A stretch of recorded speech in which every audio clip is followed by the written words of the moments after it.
नमस्कार। राज्य शिक्षा शोध एवं प्रशिक्षण परिषद बिहार पटना में आपका स्वागत है। कैसे हैं बच्चों? आशा करती हूँ अच्छे और स्वस्थ होंगे और सदा मुस्कुराते रहिए। बच्चों, आप जब घर जाते हैं तो आपने घर में कई सारी चीज़ें देखते होंगे ना। अपने अपने घरों में घर में फ़ैन रहता है, फ्रिज रहता है, टीवी रहता है, बेड रहता है ना। तो बच्चों, घर में तो आप बहुत सारी चीज़ें देखते हैं।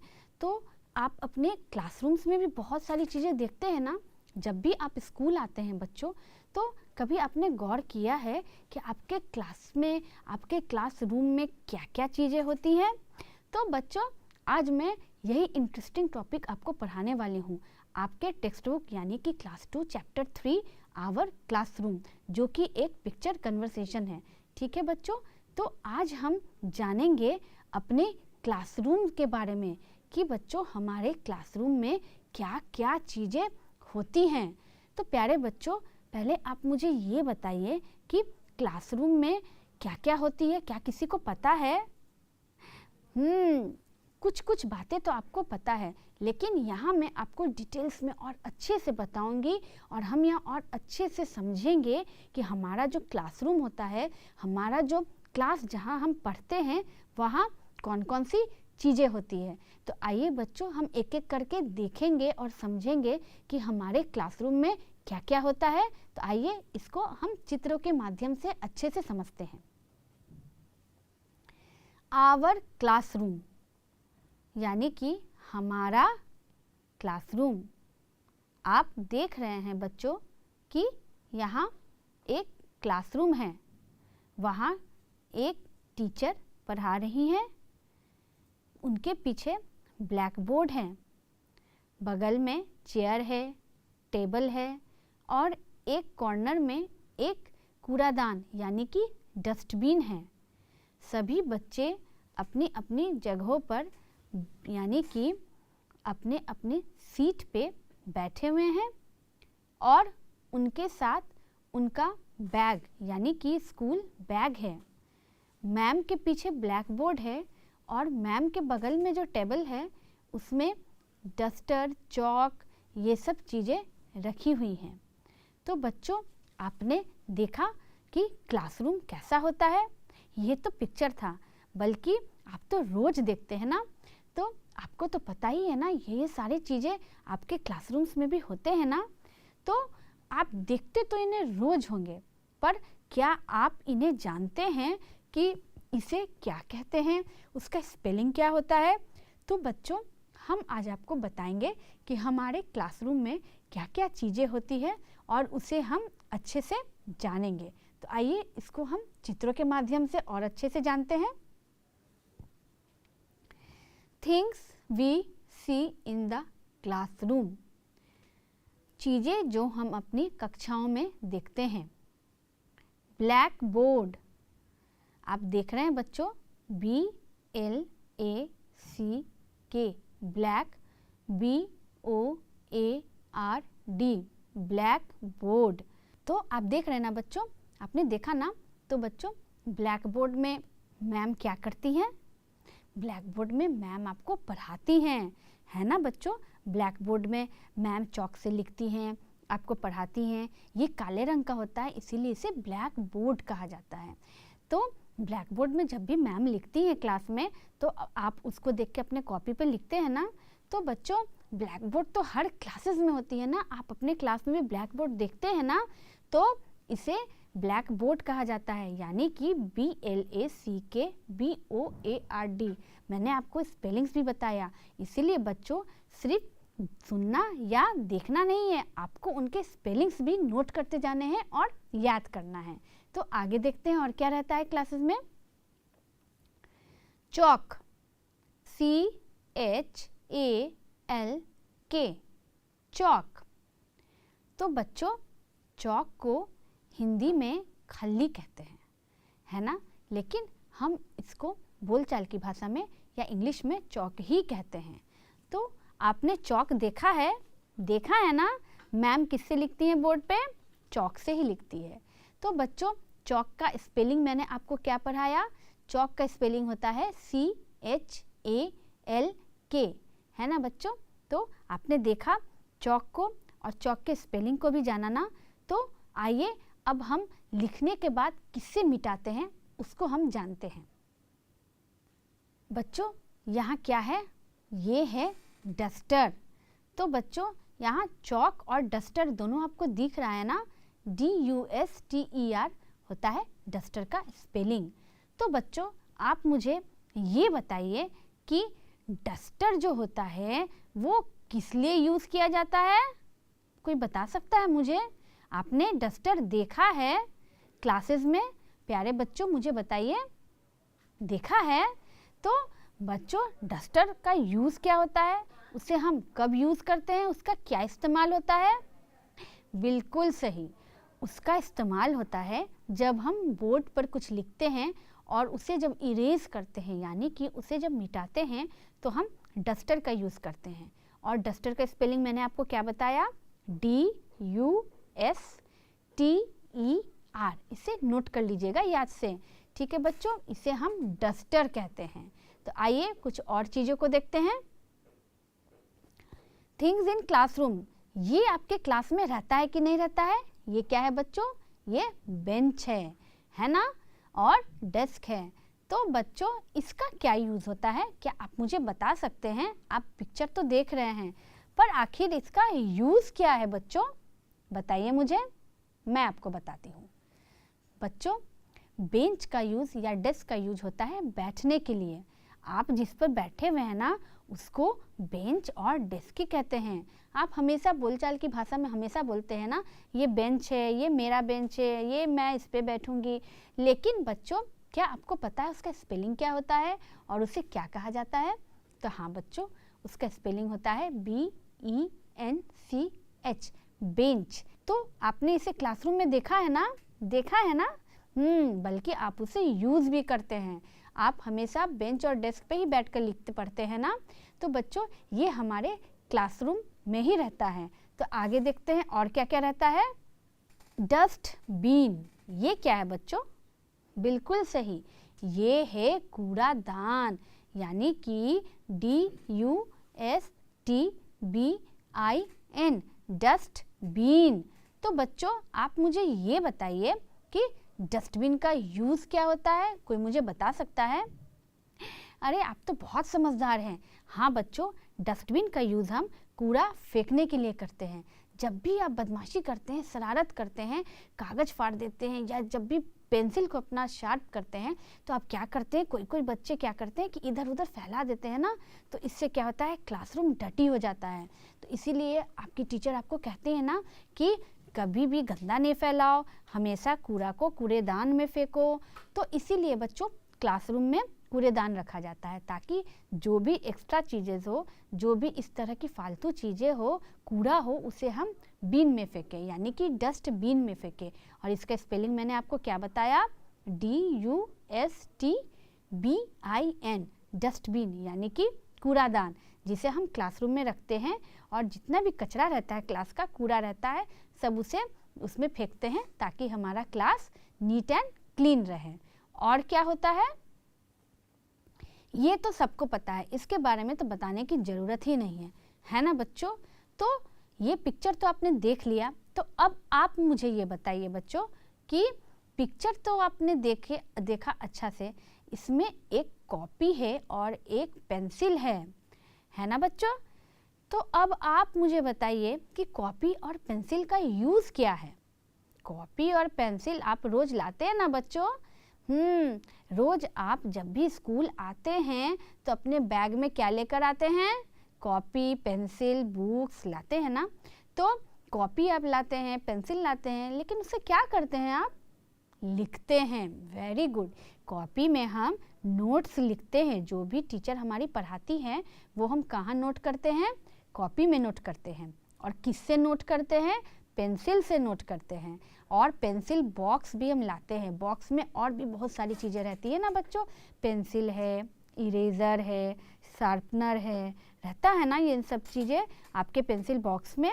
तो बच्चों हमने देखा कि क्लासरूम में क्या क्या चीज़ें होती है।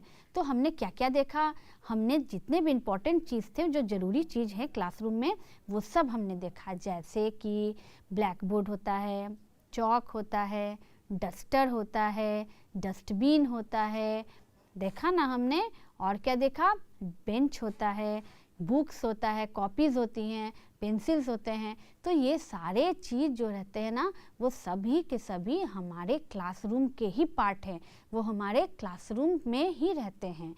तो बच्चों, आपको समझ में आ गया ना कि क्लासेस में और क्या क्या होते हैं, और इनके अलावा बच्चों और भी कुछ कुछ चीज़ें होती हैं।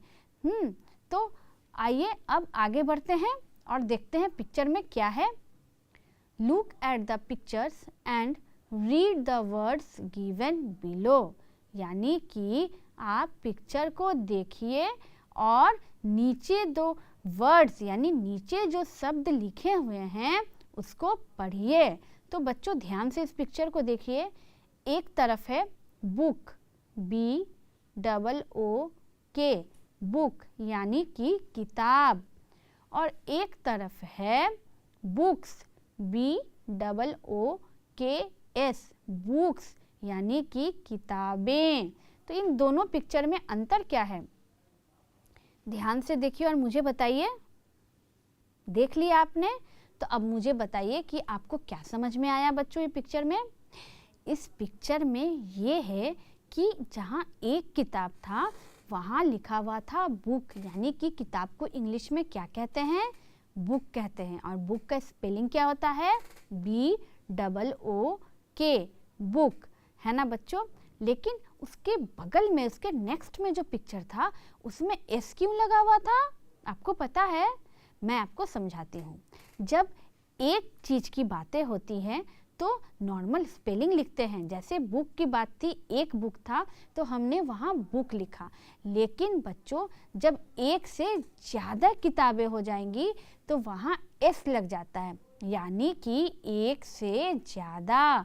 तो आपने देखा बच्चों कि यहाँ 3 किताबें हैं, यानी कि एक से ज़्यादा हैं, 1 2 3, यानी कि यहाँ 3 बुक हैं। तो इसीलिए ये बुक से बुक्स हो जाएंगे। तो बच्चों जब भी एक से ज़्यादा की बात होगी तो उसमें हम क्या लगाएंगे, स्पेलिंग के साथ लास्ट में S लगाएंगे। समझ में आया? तो इसको और अच्छे से समझते हैं एक और एग्जाम्पल के साथ।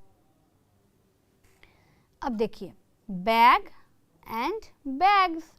अब बताइए इस पिक्चर को देखकर, BAG बैग और BAGS बैग्स, यानी यहाँ क्या हुआ बच्चों, जब एक बैग की बात हो रही है तो बैग लिखा हुआ है, और जहाँ 2 बैग यानी कि एक से ज़्यादा बैग की बात हो रही है वहाँ स्पेलिंग के साथ लास्ट में क्या लग गया है, S लग गया है। बहुत अच्छे, मुझे लगता है आपको समझ में आ गया, आया ना बच्चों। तो आपने देखा कि जब भी एक की बात होती है तो वहाँ नॉर्मल स्पेलिंग लगता है, और जब हम वहाँ एक से ज़्यादा बढ़ जाते हैं, 2 3 4 5 जितने भी बढ़ गए संख्या, तो उसमें लास्ट में S लगा देते हैं। तो हम लोग इसको कैसे पढ़ते हैं, बुक, बुक्स, बैग, बैग्स। ठीक है, जब S लग जाता है तो उसमें हम लोग उसको बैग्स, बुक्स ऐसे उसे पढ़ते हैं। तो मज़ा आ रहा है ना समझने में, पढ़ने में?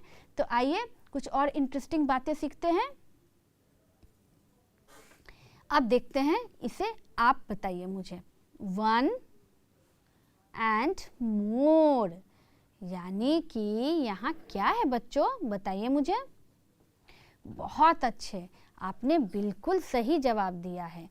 यहाँ क्या है कि 1 यानी कि एक पेंसिल की बात हो रही थी, और मोर यानी कि एक से ज़्यादा। तो बच्चों पेंसिल को हम क्या पढ़ेंगे, PENCIL, और जहाँ एक से ज़्यादा पेंसिल आप देख रहे हैं तो उसे हम क्या बोलेंगे बच्चों, पेंसिल्स बोलेंगे, है ना बच्चों। तो बच्चों आप अब तो ये क्लियर हो गया ना कि जब भी एक की बात होती है तो हम उसे सिंपली पढ़ते हैं, और जब एक से ज़्यादा की बात होती है तो S लगा कर पढ़ते हैं। अभी हमने क्या क्या पढ़ा, बैग्स, बुक्स, पेंसिल्स पढ़ा ना। तो अब ये क्लियर हो गया बिल्कुल। अब इसमें बिल्कुल भी गलत नहीं होगी। अगर मान लीजिए एक लड़का है तो क्या बोलेंगे, बॉय।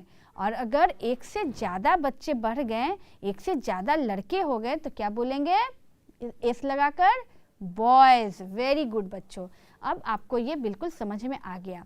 तो देखते हैं और कुछ बातों को समझते हैं, आगे बढ़ते हैं बच्चों।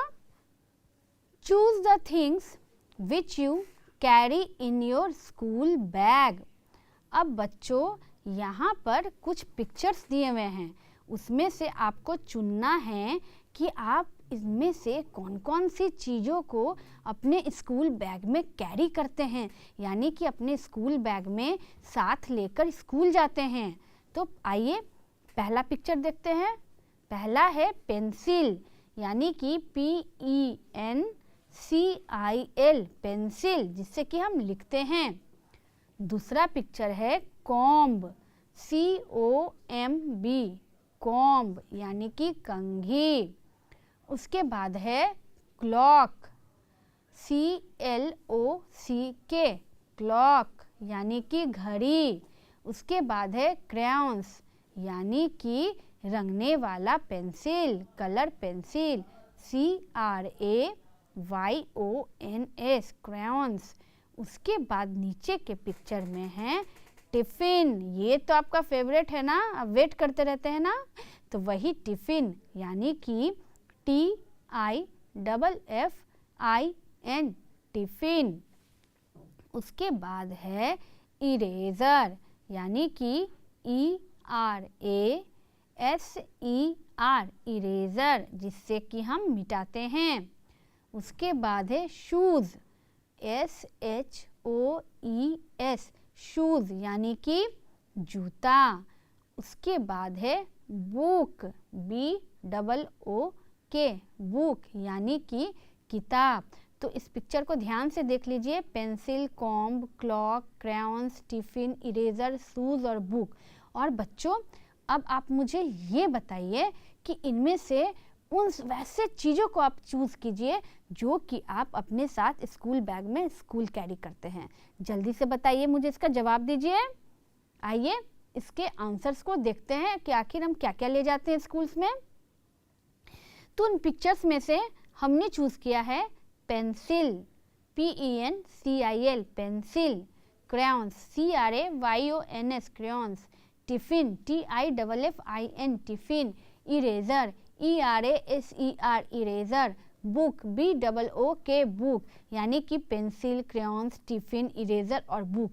इन सभी चीज़ों को हम अपने साथ स्कूल बैग में कैरी करके अपने क्लास यानी अपने स्कूल तक लाते हैं। बाकी जो कॉम्ब था, क्लॉक था, शूज़ था, क्या वो हम लाते हैं अपने साथ?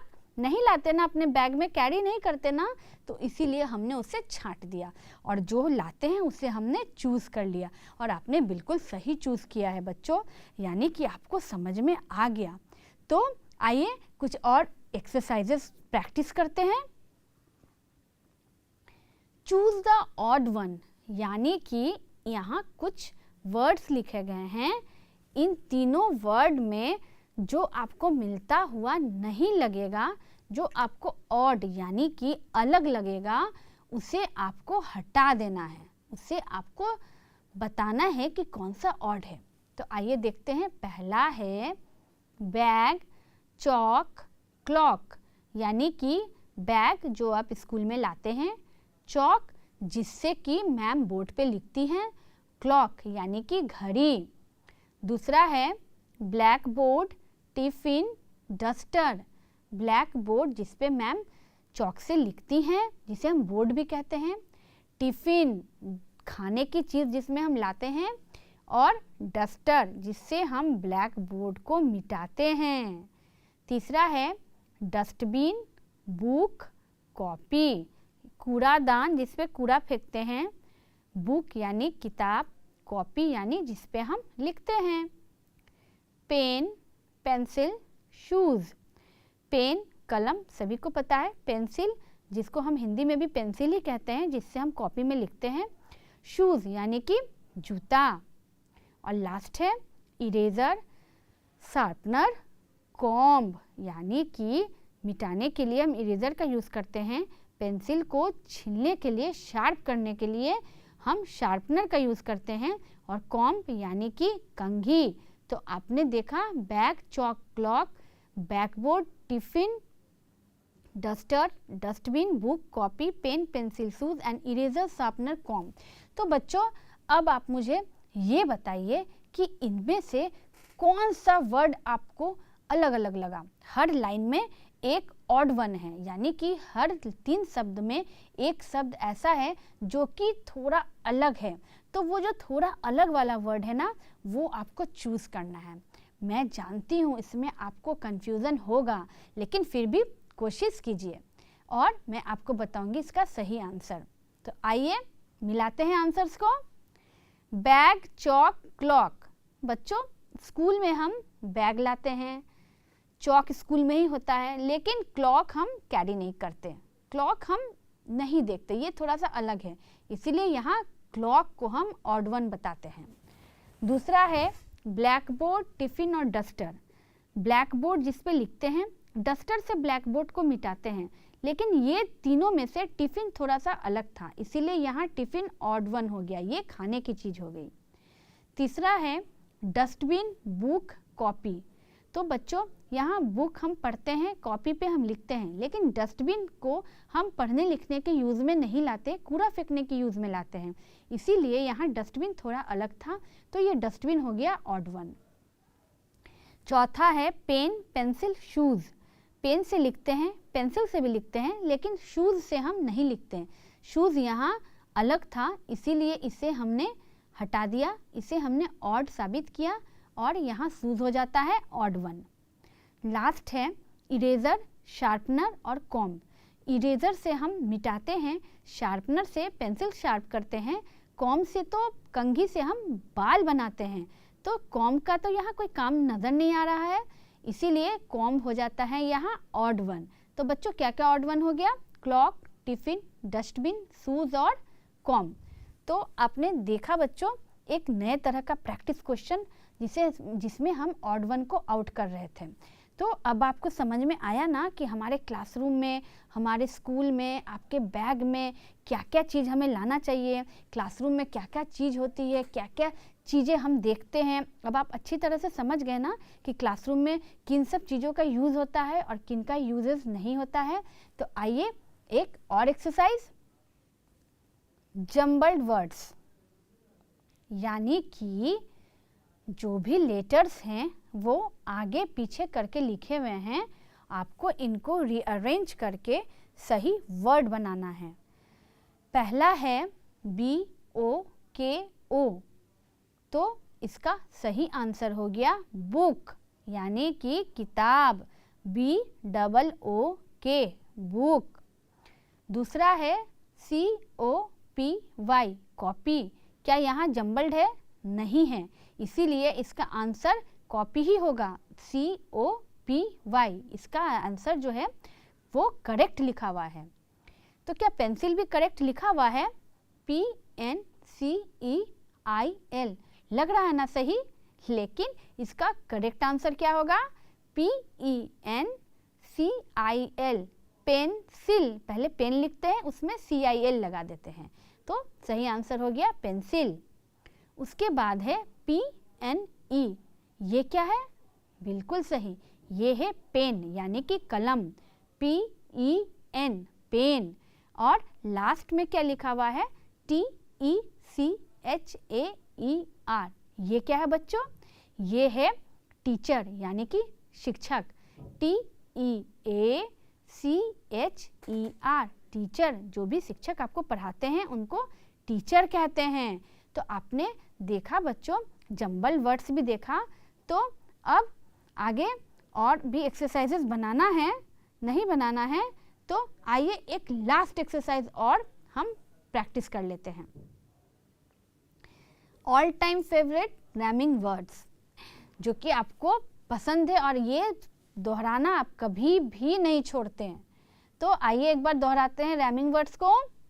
Pen, ten, school, cool, class, glass, book, look. तो बच्चों यहाँ पेन का मतलब कलम, टेन का मतलब 10, स्कूल का मतलब विद्यालय, कूल का मतलब ठंडा, क्लास का मतलब कक्षा, ग्लास का मतलब जिसमें हम पानी पीते हैं या कांच को भी हम ग्लास कहते हैं, बुक का मतलब किताब और लुक का मतलब देखना। तो आप इसे फिर से पढ़िए और देखिए ये रैमिंग यानी कि बोलने में सुनने में एक जैसा लग रहा है कि नहीं, बिल्कुल रैम्स के जैसा। Pen, ten, school, cool, class, glass, book, look, है ना बच्चों? मज़ा आया ना रैमिंग वर्ड्स पढ़ने में? रैमिंग वर्ड्स पढ़ने में तो आपको बहुत अच्छा लगता है और बाकी एक्सरसाइजेस भी अच्छे लगे ना? क्योंकि एक्सरसाइजेस नहीं बनाएंगे तो फिर हमको अच्छे से चैप्टर कैसे समझ में आएगा। तो बच्चों आपने देखा कि हमारे क्लासरूम में क्या क्या रहता है, उन सब चीज़ों को क्या पढ़ते हैं, कैसे पढ़ते हैं, क्या चीज़ें स्कूल में लाना चाहिए, क्या नहीं लाना चाहिए, क्या क्लासरूम्स के लिए ज़रूरी होता है, वहाँ क्या क्या रहता है, सब आपने समझा ना अच्छा से। तो बच्चों आशा करती हूँ कि आपको अपने क्लासरूम्स के बारे में अच्छे से समझ में आ गया होगा और जब कल आप क्लास में आइएगा तो आने के बाद सभी चीज़ों को अच्छे से देखिएगा और मैंने जो आपको सिखाया समझाया उनके स्पेलिंग्स आपने नोट किए ना, वो स्पेलिंग के साथ उसे देखकर पढ़िएगा और मुझे बताइएगा। ठीक है, मज़ा आया ना बच्चों? आशा करती हूँ कि आपको ये चैप्टर अच्छे से समझ में आ गया होगा। तो अगले चैप्टर में एक नए टॉपिक के साथ फिर मैं आपके सामने आऊँगी और आपसे ऐसे ही हंसते खेलते हम बात करेंगे और पढ़ाई करेंगे। तब तक बच्चों स्वस्थ रहिए, अच्छे रहिए, take care and good bye.